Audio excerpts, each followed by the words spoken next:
تقریباً 500 سال بعد وقت نے ایک عجیب کروٹ لی۔ وہ بیت المقدس جسے حضرت عمر فاروق نے صحیح ہجری میں انسانی خون کا ایک قطرہ بہائے بغیر فتح کیا تھا، اسلام کے وارثوں نے 1991 ہجری میں ذلت و رسوائی کے ساتھ گنوا دیا۔ اس شکست کے نتیجے میں ایک طاقتور عیسائی سلطنت وجود میں آئی اور ایک متعصب عیسائی حکمران گاڈفرے پیروشلم کا بادشاہ بن بیٹھا۔ اس سے پہلے 2 اور عیسائی ریاستیں انطاکیہ اور ایڈیسا قائم ہو چکی تھیں۔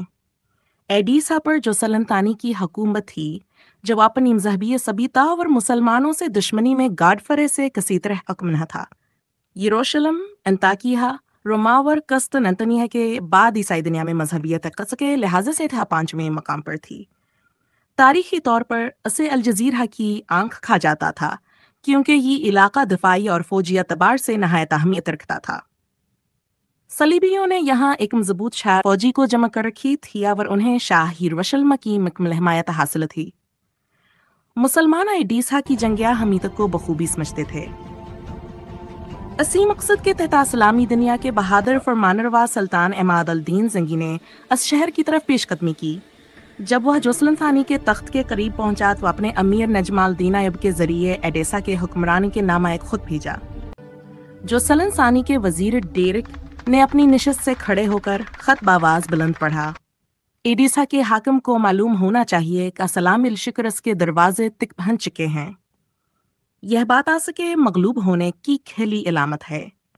ہم نہیں چاہتے کہ انسانی خون کے دریا بہہ جائیں اور ایڈیسا کی خوبصورت گلیاں لاشوں سے بھر جائیں۔ اگر وہ قلعے کے دروازے کھول کر ہتھیار ڈال دے تو ہم تمام عیسائیوں کے جان و مالا اور عزت و آبرو کی حفاظت کی ضمانت دیتے ہیں، ورنہ پھر تلوار فیصلہ کرے کہ کون تخت پر بیٹھے، یہ گاور کون زیر زمین جائے گا۔ یہ خط سن کر جوسلن ثانی غصے سے آگ بگولا ہو گیا۔ اس نے وزیر کے ہاتھ سے خط چھین کر چاک کر دیا اور نجم الدین ایوب کی طرف طنزیہ انداز میں دیکھ کر کہا، اپنے سلطان سے جا کر کہہ دو کہ اس کے پیغام کا یہی جواب ہے۔ نجم الدین ایوب نے وقارہ اور سنجیدگی کے ساتھ دربار سے رخصت لیا اور عماد الدین زنگی کو سارا ماجرا سنا دیا۔